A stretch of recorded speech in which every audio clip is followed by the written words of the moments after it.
ఉద్యమ్ గారు కొత్తిమీర ఏంటండి అంత తెచ్చారు? పచ్చడి చేద్దాం తెచ్చాను లక్ష్మి. నేను నిల్వ పచ్చడా? నిల్వ అంటే ఒక వారం రోజుల వరకు బయట ఉంటుంది. ఫ్రిడ్జ్లోనైతే ఉంటుంది, 2 రోజులైనా పర్లేదు.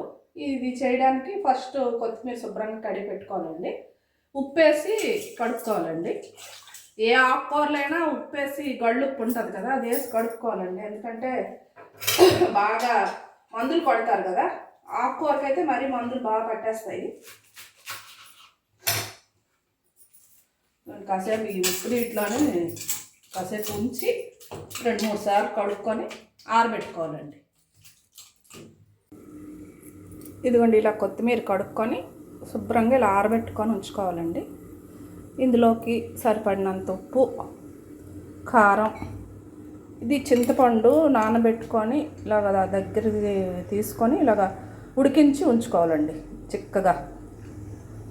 ఇలా ఇవన్నీ మిక్సీలో వేసుకొని పచ్చిదే, కొత్తిమీర వేయించక్కర్లేదు, పచ్చిదే సరిపడినంత వేసుకొని మనం కచ్చాపచ్చాగా మిక్సీ చేసుకోవాలండి.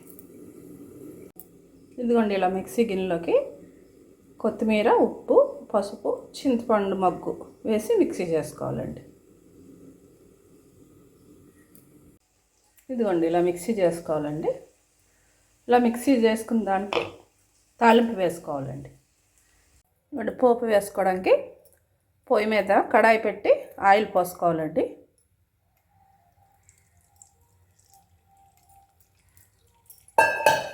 ఆయిల్ వేడెక్కిన తర్వాత పోపు దినుసులు వేసుకోవాలండి.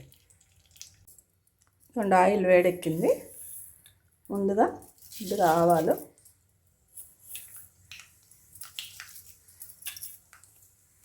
ఆవాలు, కొంచెం చిటిపెట్టలాడిన తర్వాత కొద్దిగా జీలకర్ర,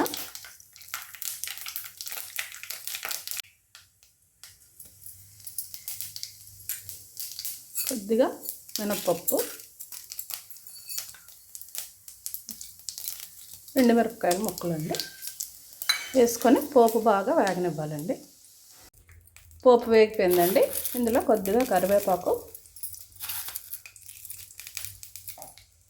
కొద్దిగా ఇంగువ వేసుకోవాలండి.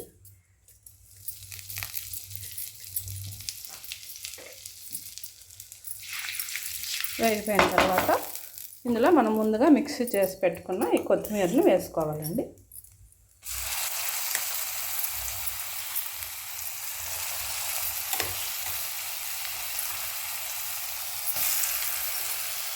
ఇది బాగా కలిపి పచ్చివాసన పోయే వరకు వేయించాలండి. ఇదిగోండి, ఇంతేనండి, ఇలా పచ్చివాసన పోయే వరకు వేయించుకోవాలండి. ఇంకా అయిపోయిందండి, ఇంకా స్టవ్ ఆఫ్ చేసేసుకుందాం.